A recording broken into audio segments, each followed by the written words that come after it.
관리 잘하셔야겠습니다. 기상정보였습니다. 잠시 뒤 1시부터 정부 서울청사에서 북한 소형 목선 관련 합동조사 결과가 발표됩니다. 지난달 15일에 북한 목선이 삼척항에서 발견된 지 18일 만입니다. 군의 경계 실패 문제, 또 은폐 축소 의혹이 계속 제기돼 왔는데요. 정부 조사 결과 주목됩니다.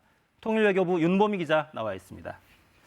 윤 기자, 오늘 발표를 국방부가 아니라 국무조정실에서 진행하는군요. 네, 먼저 이번 발표는 국무조정실 주관으로 열렸는데요. 최병환 국무 1차장이 발표자로 나와서 먼저 정부의 합동조사 결과를 설명할 예정입니다. 네. 이 국무조정실이 직접 조사한 건 아니지만 북한 목선이 여러 부처에 걸친 사안이라서 국무조정실에서 발표를 우선 맡게 됐고요. 네. 국방부와 합동참모본부 그리고 통일부, 국정원 관계자도 같이 참석해서 질문을 받을 예정입니다. 네. 정경두 장관은 이미 한 차례 대국민 사과도 한 바가 있는데 오늘도 참석한다고요? 네, 지금 발표 장소에 정경두 장관이 나와 있다고 합니다. 네. 정경두 장관은 이 조사 결과 발표에 앞서서 이번 사건 전반과 관련해서 먼저 입장을 밝힐 예정인데요. 네. 사과의 형식이 될 것으로 알려졌습니다. 이 정경두 장관은 20일에 이미 대국민 사과를 한 차례 했는데 이 조사 결과 발표에 맞춰서 다시 한 번 카메라 앞에 서는 겁니다. 네. 이 지난 사과문 이후에 어떤 내용이 추가로 담길지도 관심이고요. 또 정 장관은 바로 국회로 이동해서 국방위원회 전체 회의를 참석해야 되기 때문에 사과문만 발표하고 자리를 뜰 것으로 보입니다. 네. 바로 국회에 출석을 할 예정이군요. 네. 조사 내용에는 어떤 것들이 좀 포함될 걸로 예상이 됩니까? 이 구체적인 내용은 발표를 봐야 알 수 있겠지만 일단은 크게 세 가지 내용이 포함될 것으로 보입니다. 이 먼저 북한 목선이 북방 한계선 NLL을 넘어서 삼척항으로 들어오기까지 우리 네. 군과 해경이 왜 탐지를 못했는지, 이 경계 작전에 어떤 문제가 있었는지를 설명하게 될 거고요. 또 다음으로는 국방부와 합참이 이 사건을 언론에 알리는 과정에서 이 축소하거나 은폐하려는 의도가 있었는지 이에 네. 대한 국방부 자체 조사 결과도 발표됩니다. 또 이번에 목선을 타고 온 북한 주민들이 어떤 경위로 왔고 귀환을 원한 2명을 왜 바로 북으로 돌려보냈는지 네. 이 합동신문 결과에 대해서도 의혹이 제기돼 왔어서 이거에 대해서도 일부 공개될 것으로 보입니다. 네. 잠시 후에 정부의 합동조사 결과 발표가 진행될 예정입니다. 윤 기자, 그동안 제기됐던 의혹들도 간략하게 한번 정리를 해보죠. 네, 일단 가장 우선적으로는 북한 목선이 의도를 가지고 남하를 해서 삼척항까지 들어왔는데 네. 이 과정에서 해군과 해경, 육군 모두 이를 탐지하지 못했다는 점입니다.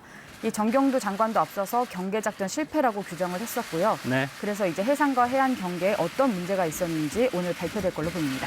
네. 지금 막 정경두 국방장관이 브리핑 룸으로 들어왔습니다. 발표 내용 직접 들어보시겠습니다. 먼저 정경두 국방부 장관님의 대국민 사과문 발표가 있겠습니다. 존경하는 국민 여러분, 지난 6월 15일 북한 소형 목선이 NLL을 남하여 삼척항으로 입항하는 과정에서 우리 군이 이를 제대로 포착하여 경계하지 못하였고 또한 국민 여러분들께 이러한 상황을 제대로 설명드리지 못한 것에 대해 국방부 장관으로서 깊은 책임을 통감하며 사과의 말씀을 드립니다. 이번 북한 소형 목선의 삼척항 입항 상황을 분석해 본 결과 경계작전 실패와 국민들께 제대로 알리지 못한 부분이 있었습니다. 우리 군은 경계작전 실패의 원인이 무엇인지, 이 상황을 국민들께 알리는 과정에서 무엇이 잘못되었는지 한 점 의혹이 없도록 진상을 규명하기 위해 합동조사를 실시하였습니다.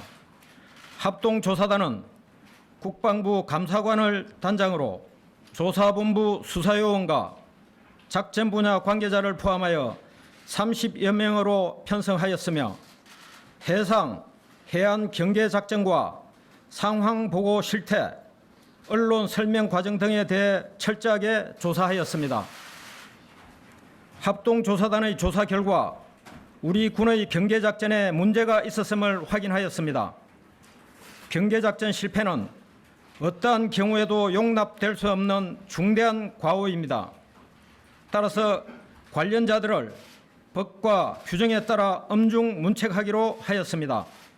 또한 언론을 통해 관련 사실을 알리는 과정을 살펴본 결과 사실을 축소, 은폐하려던 정황은 없었으나 초기 상황을 안이하게 판단하여 충분하고 정확한 설명이 이루어지지 못한 것으로 확인되었습니다. 국가안보와 관련된 중대한 사안을 제대로 알려드리지 못한 점에 대해 국방부 장관으로서 국민 여러분들께 다시 한번 깊이 사과드립니다. 우리 군은 다시는 이와 같은 일이 재발되지 않도록 경계작전 시스템을 전반적으로 보완하겠습니다. 먼저 가용 전력 운용 체계를 최적화함과 동시에 유관기관과의 협조를 강화하여 작전 효율성을 높이고 감시 장비 운용 능력 강화, 노후 장비 교체 등을 조기에 추진하겠습니다. 또한 유관기관과의 긴밀한 협조와 주기적인 훈련으로 상황 보고 및 대응 체계를 보완해 나가겠습니다.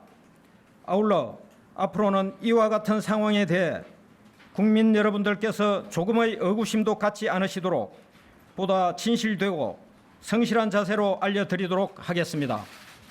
이번 북한 소형목선 상황과 관련하여 국민 여러분들의 마음을 헤아리지 못하고 심려를 끼쳐 드린 점에 대해 국방부 장관으로서 다시 한번 진심으로 사과의 말씀을 드립니다.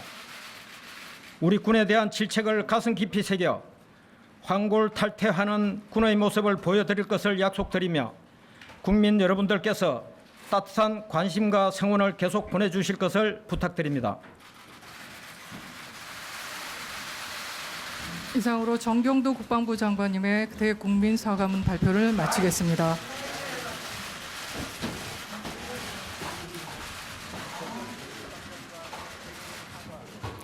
이어서 최병환 국무위 1차장께서 브리핑을 시작하겠습니다.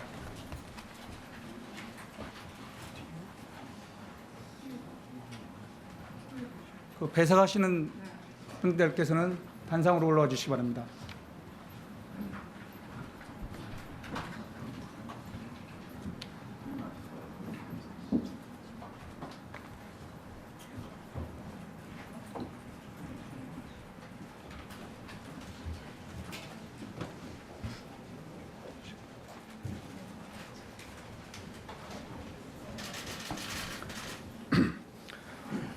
국무조정실 국무 1차장입니다.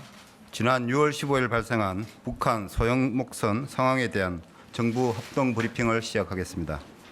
북한 소형목선 상황과 관련하여서는 국정원 주관으로 중앙합동정보조사를 하였고 국방부는 자체 합동조사단을 구성하여 경계작전에 대한 조사를 하였으며 해경은 해상경계작전에 대한 자체 조사를 하였고 청와대도 안보실에 대한 자체 조사를 하였습니다.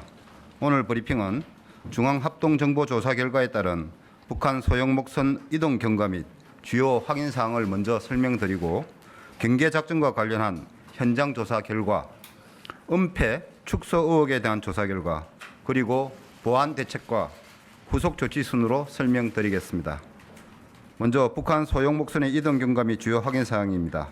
이동 경과는 기순한 선장의 진술과 목선 안에 있었던 GPS 기록을 종합하여 분석한 결과입니다.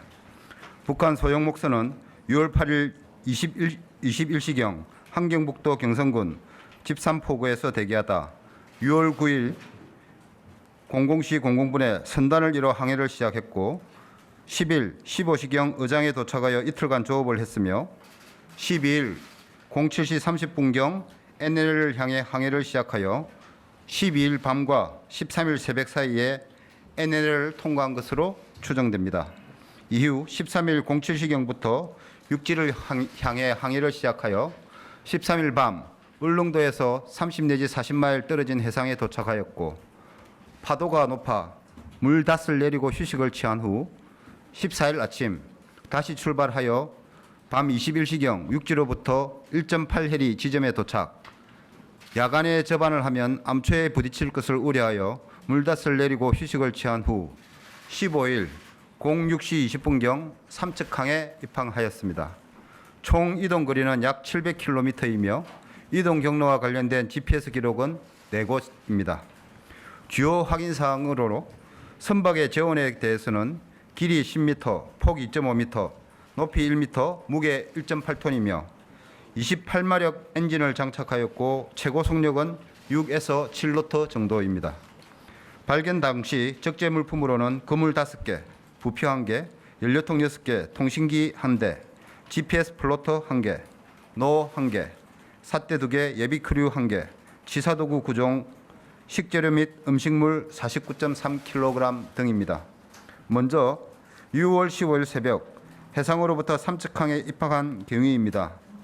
소형 목선은 1.8해리 해상에서 05시경 아파트 단지를 향해 이동하였고 해안선 약 200m 지점까지 접근했을 때 암석지대와 해안 철책을 발견하여 접안이 불가능할 것으로 판단, 접안 지점을 모색하던 중 삼척항 입춘항 선박들을 식별하고는 삼척항 등대를 참조점으로 하여 이동하여 06시 20분 삼척항 방파제 안쪽에 접안하였습니다. 삼척항으로 입항하는 당시 장면은 인근 소초에서 운영하는 IVS라고 지능형 영상 감시 장비와 해경 CCTV 1대, 해수청의 CCTV 2배 중 1대, 삼척 수역 CCTV 16대 중 1대의 영상에 촬영이 되어 있으나 운영 요원들이 북한에서 온 어선임을 식별하여 조치하지 못했음을 확인하였습니다. 다음은 주민신고 경위입니다. 북한 선원은 접안 후 배를 방파제 호줄로 묶어 결박하였고 한 명씩 비에 교대로 대기하고 3명이 제방 위에 올라가 단속되기를 기다렸습니다. 주변에 낚시꾼이 5 내지 6명이 있었으나 단속이 되질 않자 귀순한 선장이 또 다른 귀순자 한 명에게 전화를 빌려 이모에게 전화해보라고 재촉하였습니다. 이에 동인은 신고자에게 다가와서 서울에 있는 이모한테 전화 좀 합시다고 말했고 신고자가 어디서 왔냐고 질문을 하자 북한에서 왔다고 하였고 이에 신고자가 112로 신고하게 되었습니다. 다음은 귀순 동기 및 귀환자 2명을 동행한 경위입니다. 최초 신문 과정에서는 4명 모두 귀환 의사를 표명하였습니다. 그러나 이후 조사 과정에서 진술을 다르게 하였습니다.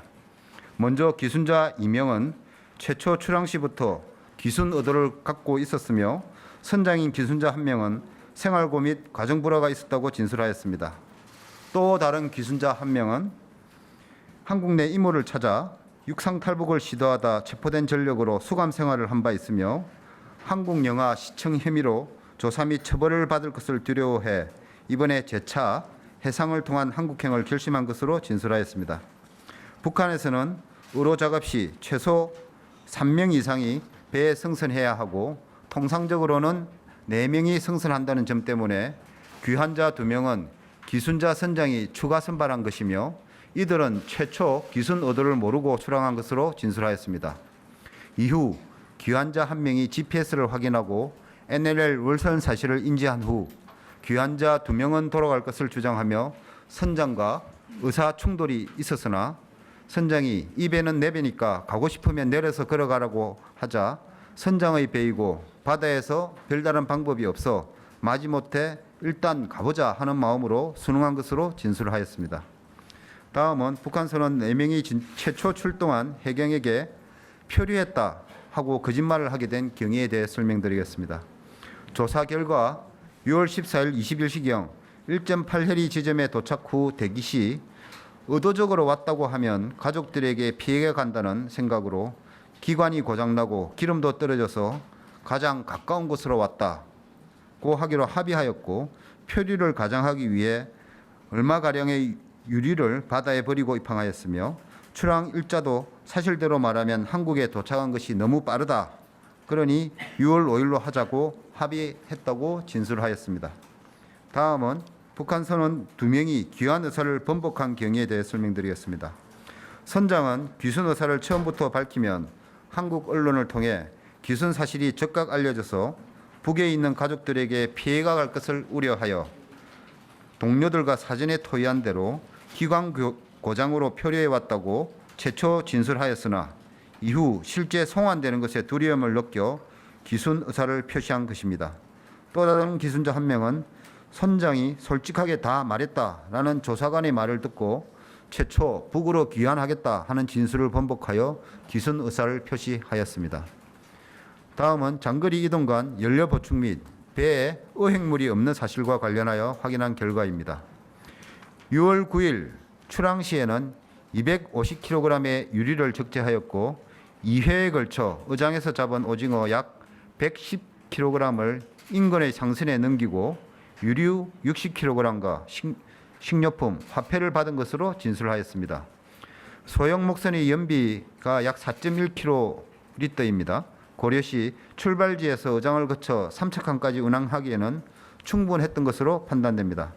한편 배가 깨끗한 이유는 조업 활동이 6월 11일과 12일 2회밖에 되지 않고 오징어는 그물을 들어올릴 때 먹물을 많이 내뿜고 이후에는 물만 내뿜어 선체에 먹물이 많이 묻지 않았으며 목선의 경우 물이 내부에 수시로 드나들면서 쉽게 나가기도 하였다고 진술하였습니다. 다음은 취사 흔적이 없는데 식사 문제를 어떻게 해결하느냐에 대해 확인한 결과입니다.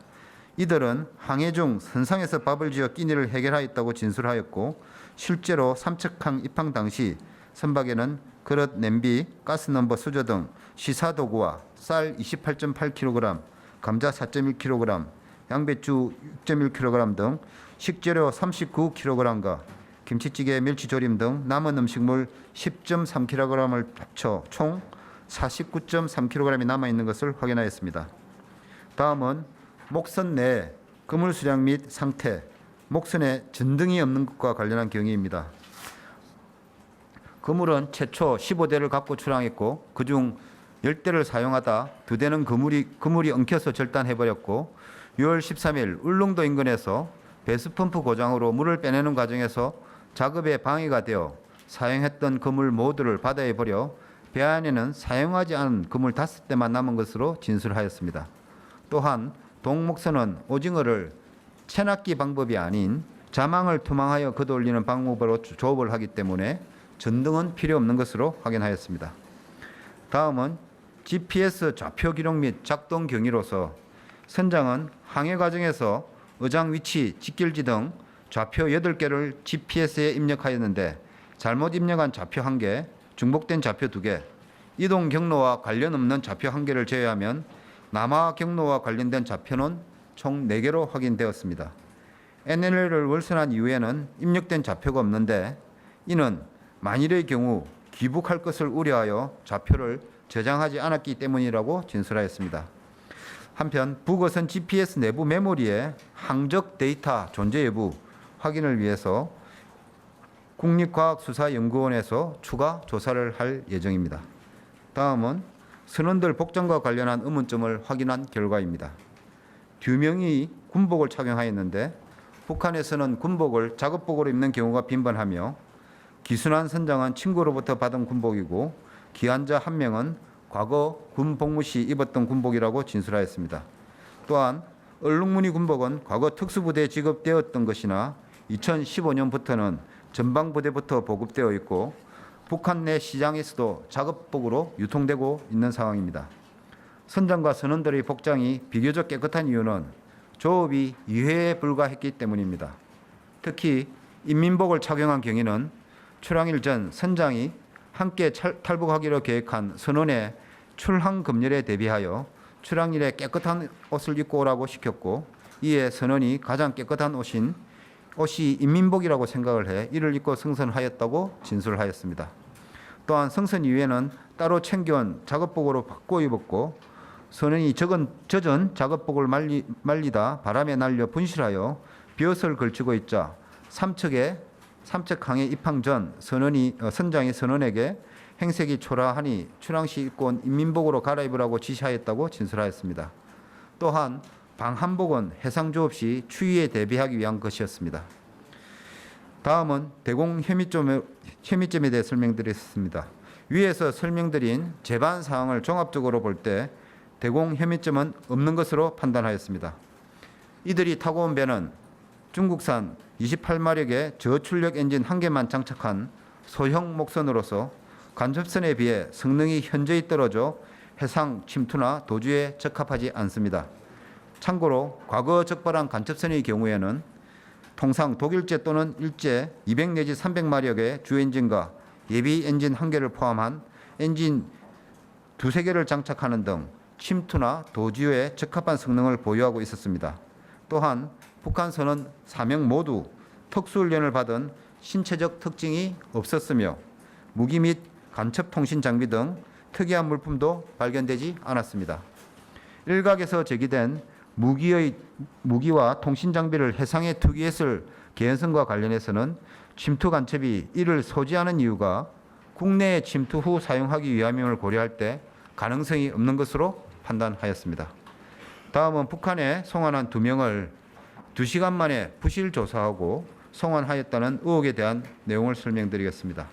합동조사팀은 상황 발생 후 6월 15일 08시 58분부터 13시 35분까지 북한 소형 목선 적재품 및 북한인 4명에 대한 신체, 소지품, 휴대폰을 검색하였고 09시 35분부터 10시 04분까지 의료 검진을 실시하였습니다. 이어서 10시 30분부터 17시 41분까지 총 7시간 11분간 북한인 4명에 대한 개별 면담 조사를 실시하였습니다. 총 3차에 걸쳐서 신원사항, 남하 경위 및 경로, 어로 활동 여부, 삼척항 저방 경위 등과 관련한 개별 면담 조사를 통해 대공 혐의점을 규명하고 기순 기한 의사를 확인하였습니다. 조사 결과 앞서 설명드린 바와 같이 대공 혐의점이 발견되지 않았고 2명은 북한으로 돌아가고 싶다는 기한 희망 의사를 표명하여 6월 16일 통일부에서 연락사무소를 통해 북한의 송환 계획을 통보하였고 6월 17일 북한에서 인수 의사를 보내옴에 따라 6월 18일 10시 2분 판문점을 통해 송환하게 되었습니다. 다음은 소형 목선 폐기 발표와 관련된 경위입니다. 소형 목선은 중앙합동정보조사 시 기순환 선장이 선박 포기 동의서를 작성하였고 통일부는 6월 18일 브리핑에서 선박 포기 동의서를 받아 배를 폐기한 것으로 알고 있다고 설명하여 표현상 폐기하는 것인데 폐기한 것으로 알고 있다고 잘못 표현을 하였습니다. 현재 목선은 동해 1함대에 보관 중이며 관련 절차에 의해 폐기 처리될 예정입니다. 다음으로 경계 작전과 관련한 조사 결과에 대해서 설명드리겠습니다. 군에 대한 조사는 6월 20일부터 7월 2일까지 국방부 감사관을 단장으로 하여 국방부 26명, 육군 2명, 해군 3명, 조사본부 5명 등 총 36명이 실시하였고 해경은 자체 조사를 실시하였습니다. 조사의 중점 사항은 첫째, 북한 소형 목선의 삼척항 입항 과정에 대한 해상과 해안의 경계 작전 실태 및 조치상의 문제점, 그리고 둘째, 각 제대별 상황 보고와 대응 체계의 적절성 여부, 셋째, 사건 처리 과정에서 허위 보고 또는 은폐, 축소 행위 여부에 두었습니다. 먼저 해상과 해안 경계 작전 실태 중 해군의 해상 경계 작전은 조사 결과 1함대는 5월 말부터 동해에 오징어, 꽁치 어장이 형성되어 NLL 인근에 북한 의선이 증가되어 있고 6월 1일부터 전방 경비구역을 기존 대비 약 100해리 원해까지 추가 확장하였습니다. 또한 전방 경비 함정을 증강 배치하는 한편 항공 초계 전력을 작전 운영 횟수를 증가시키고 해상기지 레이더를 운영하는 등 계획된 작전 운영 절차를 준수하여 시행하였습니다. 그러나 조사 결과 각종 레이더에 북한 소형 목선과 관련한 표적이 탐지되지 않았으며 결과적으로 북한 소형 목선이 NLL을 통과하여 삼척항 도달 시까지 57시간 동안 이를 식별하지 못한 것은 해상 경계 작전 계획과 가용 전력의 운영상 문제가 있는 것으로 확인하였습니다. 해경의 해상 경계 작전과 관련해서는 해경의 자체 조사 결과 울릉도 인근 동해 광역구역을 담당하던 대형함은 최근 북중 어선의 활동이 많은 조업 자재 해역에 5월 27일부터 이동 배치함에 따라 북한 소형 목선 이동을 탐지하지 못했습니다. 연안에 있는 경비정은 삼척항 북쪽 15해리와 남쪽 5해리에 경비 중이었으나 경비정의 레이더에 소형 목선을 탐지하지는 못했습니다. 해경이 보유하고 있는 항공기는 6월 13일 동해상 순찰을 하였으나 독도와 조업 자재 해역에 중점을 두고 순찰 후 기타 해역은 고고도 비행으로 인해 북어선을 발견하지 못하였고 6월 14일은 기상불량으로 항공 순찰을 실시하지 못했습니다. 육군의 해안 경계 작전과 관련해 설명드리겠습니다. 먼저 북한 소형 목선이 포착된 2개의 해안 감시 레이더를 확인한 결과입니다. 해안의 감시 레이더는 감시 지역이 중첩되지 않도록 책임 구역이 지정됩니다. 아울러 감시 공백이 발생하지 않도록 일정 폭의 중폭 중첩되는 감시구역을 설정하여 운영 중입니다. 먼저 두 개의 레이더 중 가 레이더는 스크린에 표시된 자기 책임 지역 안에서는 소형 목선이 포착되지 않았습니다.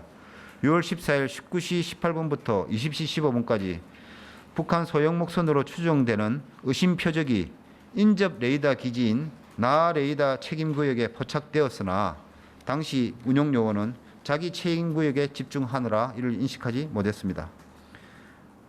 북한 소형 목선이 해당 책임구역으로 들어왔던 나 레이더에서는 6월 14일 20시 06분부터 북한 소형 목선으로 추정되는 의심 표적이 포착은 되었으나 운용 요원은 이를 해면 반사파로 오인을 하여 식별하지 못했습니다. 나 레이더에서 식별하지 못한 원인을 분석한 결과 레이더 운용 요원에 대한 전문화 교육 및 상황 조치 훈련 등이 부족했던 것으로 확인하였습니다. 다음은 삼척항 부근에서 운영 중인 TOD 열상 감시 장비를 확인한 결과입니다. 조사 결과 열상 감시 장비는 19년 5월에 하달된 8군단의 경계 작전 지침에 따라 주간에는 운영하지 않고 야간에만 운영하고 있었습니다.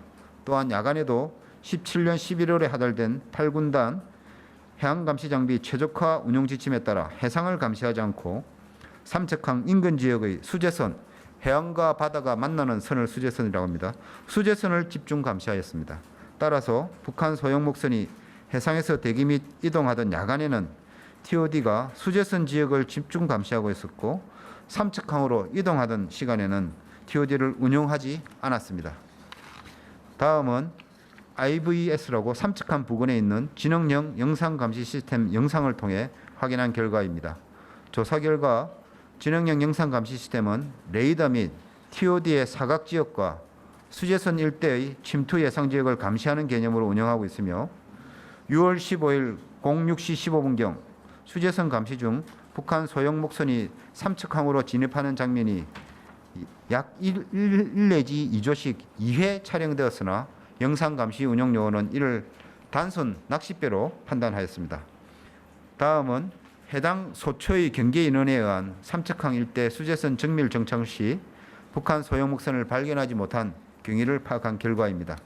조사 결과 해당 소초는 6월 17일 06시 07분부터 중사 등 2명이 삼척항 방파제를 육안으로 충분히 확인할 수 있는 지역에서 수재선 정밀 정찰을 실시하였으나 당시 06시 10분부터 06시 32분까지 민간인 출입 통제구역에서 미역 채취 중인 어민에 대한 통제 조치를 실시하던 중이어서 소형 목선이 입항하는 모습을 식별하지 못했습니다.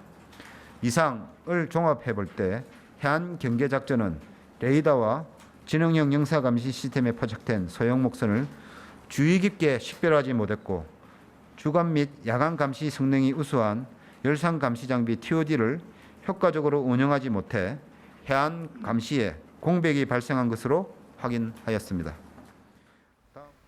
네, 지금까지 북한 목선 관련 정부의 조사 결과 발표 내용 전해드렸습니다. 자세한 내용은 이어지는 정규 뉴스에서 계속 전해드리겠습니다.